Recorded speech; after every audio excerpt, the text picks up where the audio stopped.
I'm your host with the most local 23. Joining me for Chapter 4. Out cold in the laundry hamper, you continue to dream of vicious sharks, swanky nightclubs, until...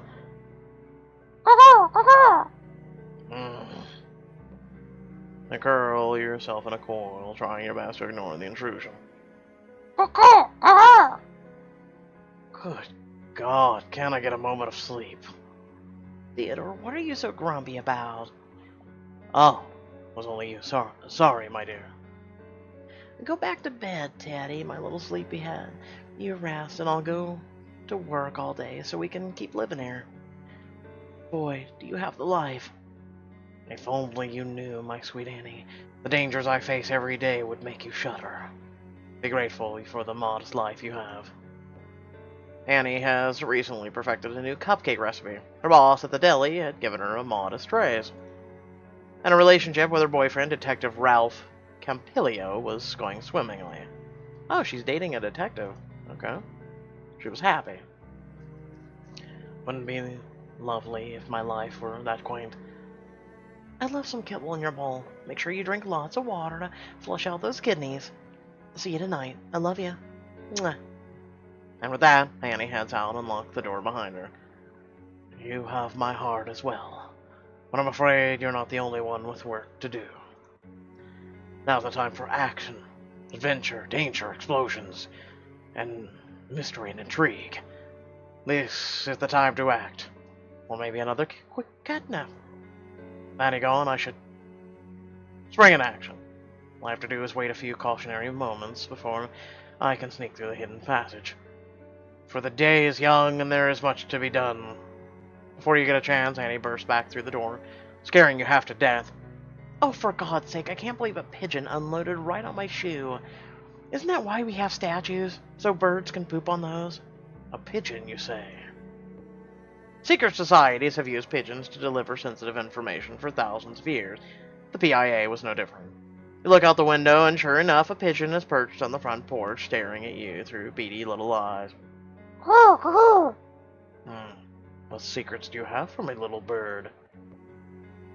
Annie walks back to the front door, having washed the fresh excrement from her shoe. All right, take two. I'm out the door. Love you, Theodore. Yes, my dear. But do try to stay away longer this time. After she leaves, you wait a number of minutes before sneaking behind the refrigerator and sliding through the vents.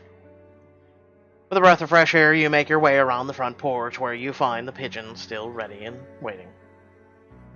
Oh my God. I hate pigeons now. Oh, shit. Goddamn thing, leave me alone. You resist the urge to pounce and paw at the creature, as would less a disciplined house cat. Years of training have allowed you to master your more basic instincts. Greetings, feathery, a carrier of poop and disease. Thank you for traveling all this way. Oh, he can actually talk, a pigeon, okay. You're welcome, and call me Agent Flyby. Urgency is on utmost importance. Thank you, Agent Flyby. You're welcome. Urgency is at the... Oh, Christ, you're like the... Mine. So the birds, not just in, Pixar, but this game, have small brains. Yes, I know, you said that. One can't say it enough. Urgency is at the... I heard you the first time. My apologies. When I repeat, it clears out the cobwebs in my head. Makes way for the messages I have to deliver. Urgency is... I'll swat the cobwebs out of your head myself if you say it again. Now relay the message you were sent to deliver. Theodore Von Pumpernickel, Secret Agent at 009, this is your message. Would you please get on with it? You are to report to Grey House with a green lawn chair on Rose and 7th. Rose and 7th, isn't it? There you will find Doris Pfefferhofer. She will give you further instructions. Doris Pfefferhofer of the Peanut Lady? Why would the P.I.A. want to send me there? Is this a trap? It wouldn't be the first time I was double-crossed by one of our own. Recall a mission you embarked on as a young agent. A mission to Washington, D.C. It was the 4th of July. You were scheduled to rendezvous with fellow 009 feline agent Bo. Winkelstein. Side by side, the two of you stop by the KGB targets, retrieve the bomb, and brought down their entire espionage ring. It was only after the job was done that Agent Winkelstein tried to pull a fast one. Apparently, the Medellin cartel had made him an offer too good to refuse. Metro Agent von Pumpernickel, you're ready for anything. Long story short, I secured the bomb, forced Bo to resign in disgrace, but I left him with his life. Ah, good times. He still writes me. I don't write back.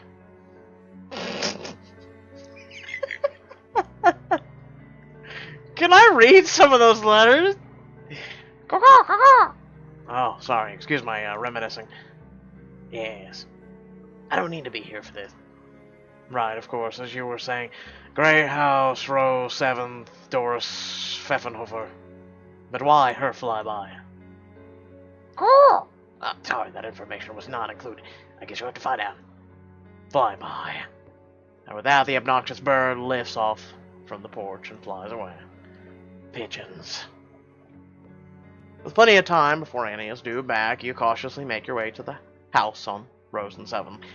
What possible reason would the P.I.A. have to send me here? I swear, if I get hit by even one peanut shell. As you round the corner, you're pleased to see her usual lawn chairs empty, and Doris is nowhere to be found. It's only when you set foot on the lawn that she appears from the side of the house, a large rubber hose in her hands. Hello. She stares down at you through blacked-out shades. So, it's the Tomcat again, is it? Yes, it is me. Look, I don't really know what I'm doing here, but... Why don't we say you don't know anything at all and just leave it as it is? Her blunt rapport leaves you practically speechless. Call me Doris. I'll be your new quartermaster. Quartermaster, you?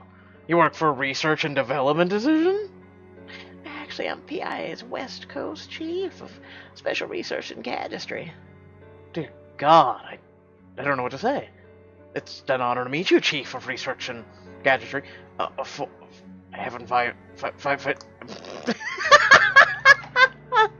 was in the moment. Pfeffenhofer. My name is Theodore von...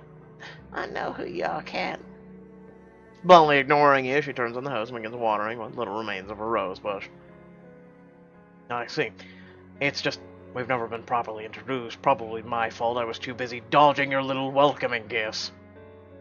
You're a damn fool, Pumpernickel.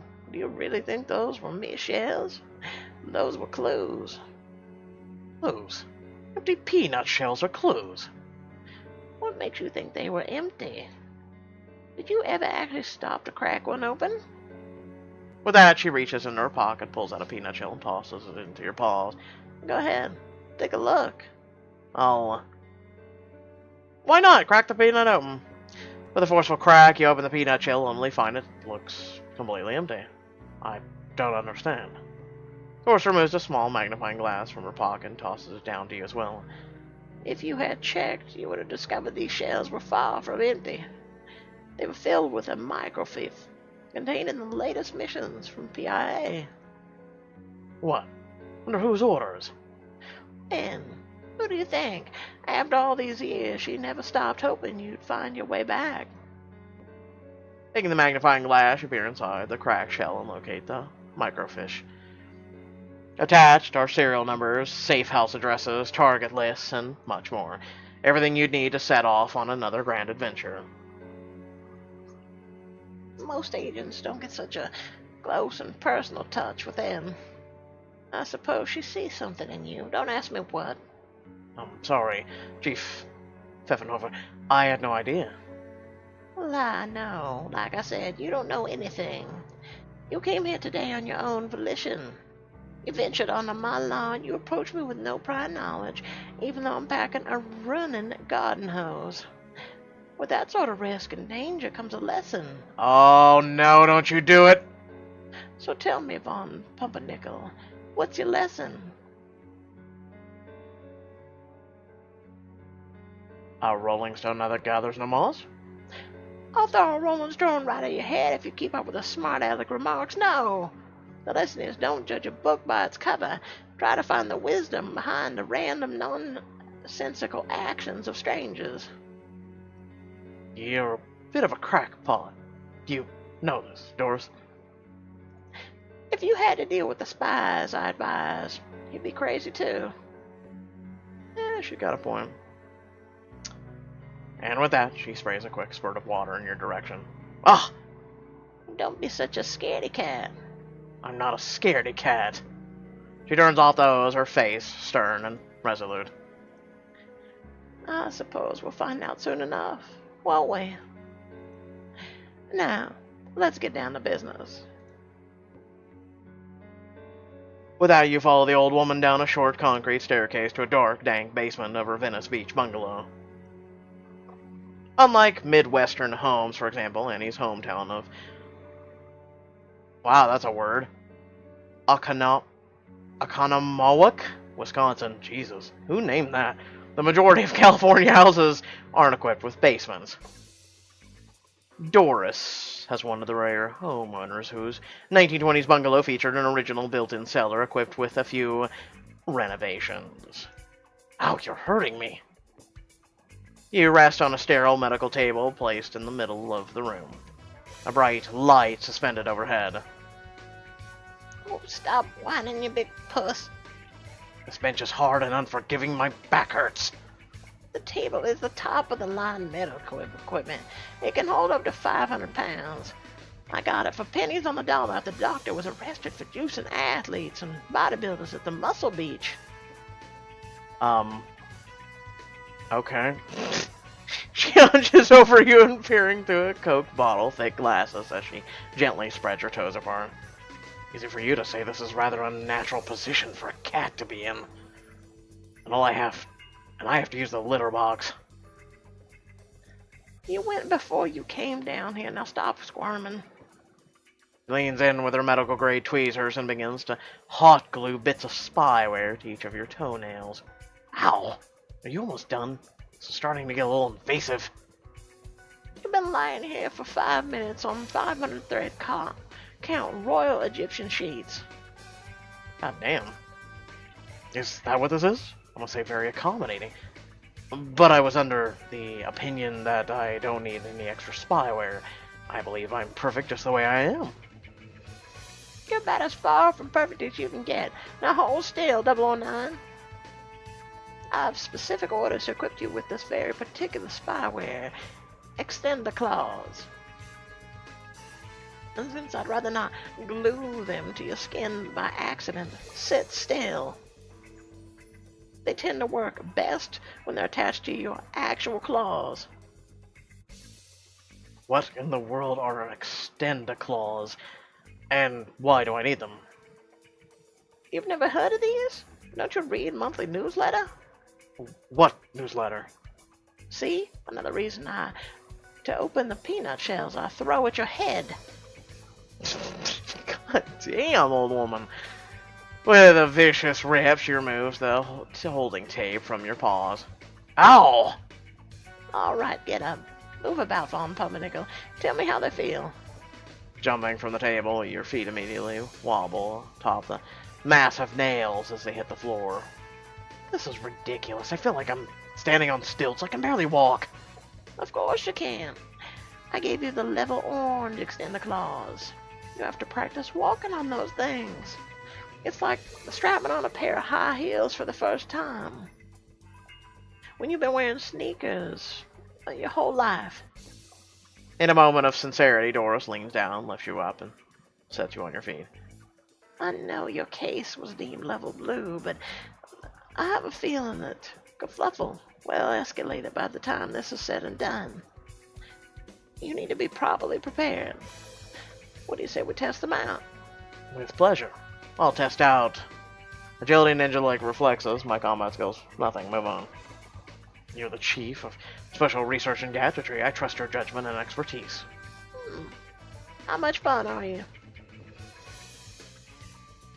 The new claws still feel a little odd, but they're obviously effective. You extend and flex them, mesmerized by their sheer potential. Ah, these are incredible. Thank you, Doris. I haven't even shown you the best part. What's the best part?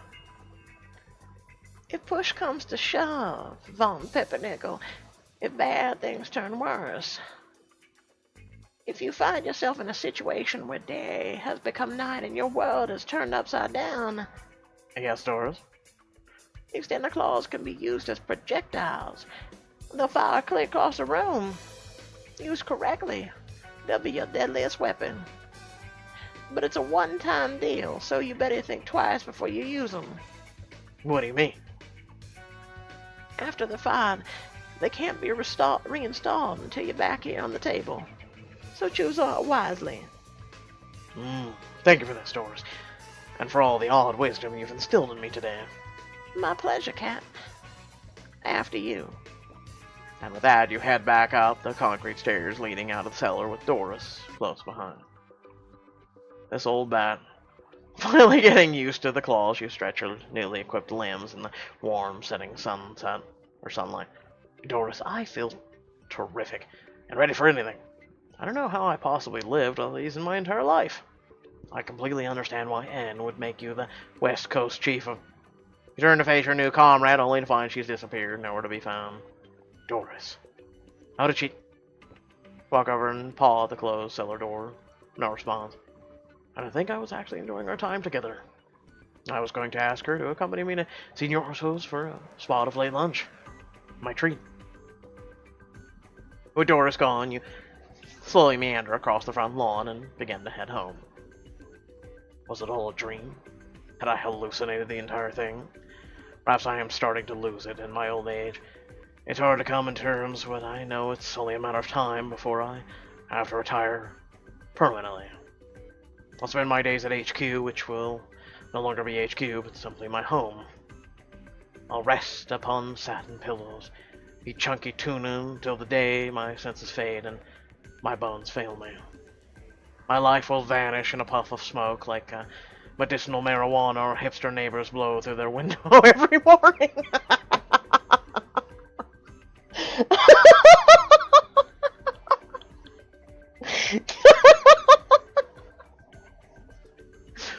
Oh, I don't know why that was so goddamn funny, but to me it was. Upon my demise, I'll ascend to the great bridge of Spies in the sky. That holy overpass where every agent from MI6, CIA, KGB, and P.I.A. are finally brought together as comrades in arms. I'll thank and bless all who are there to welcome me. Friend or foe, no more struggle, no more fighting. And James, he'll be there too. We'll settle up at the bar together, order the finest round of martinis, and... Out of nowhere, a gaudy monstrous of a vehicle skids around the corner and tears down the street beside you. You take a startled step back and suddenly commotion ripping back to your reality. Hey, slow down! Who in the world would drive so recklessly in a neighborhood like this? Children play here. It's only then you notice the flashy logo plastered along the side of the purple van. Marbles Makeup Mavens, with an airbrushed image of your bejeweled bowl placed front and center. Wait, that's my bowl. My food bowl. Suddenly Miles, the rat-faced dog, sticks his grotesque face out of the passenger window with a sneer. Ha! I told you it's he who got the last laugh, rat cat. Your jaw hangs ajar and your eyes widen in disbelief. Filthy beast. I must... Don't get in my bowl. Without a second's hesitation, you make a mad dash for the purple van as it speeds down the road. Must get bull. Come on, you mangy cat. Is that the best you can do? Takes a few strides to adjust to the claws, but soon enough you're picking up speed and closing in fast. Hey, easy, I was just messing around. With a mighty pounce, you launch yourself towards the van, managing to dig a single claw into the rear bumper. You hang on for dear life as the van barrels towards Venice Beach. Seriously, knock it off! Hey, you! Get this damn cat off the car! Miles, that's enough. Mommy's trying to drive.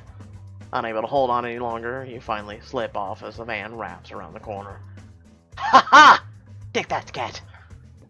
Your tiny body crashes into a street vendor's stand, sending an entire pile of I Love LA t-shirts falling on top of you. Damn it. Anger and dread bubbles inside as the van slowly shrinks into the distance. I'll find you, Miles. If it takes until the ends of my days, I will hunt you down. With nothing left, you somberly make your way back through the neighborhood and head towards home, utterly defeated. Glad James wasn't around to see that. No. That being said, I hope you all did enjoy the video. Remember to like, share, and subscribe. Head down the description below, links to social media, our Discord, and a few links to support yours truly. And with that being said, let me know in the comment section below. Are you guys enjoying it? So far, some people were like, I'm not a cat person, but this is actually kind of cool. Yeah, it's like, yeah, it is actually kind of fun. I'm enjoying the book. I am a cat person, but at the same time, even if you weren't a cat person, it's a nice little episodic tale of cat versus dog versus, you know, I'm assuming something else is going to be coming here soon. I'm sure there's like some evil, sinister, like Mr. Big. That was an interesting person we haven't met yet, so I guess we'll have to see who that is. So we got one more chapter. So that being said, thank you all, and I'll catch you all in chapter 5. Peace out.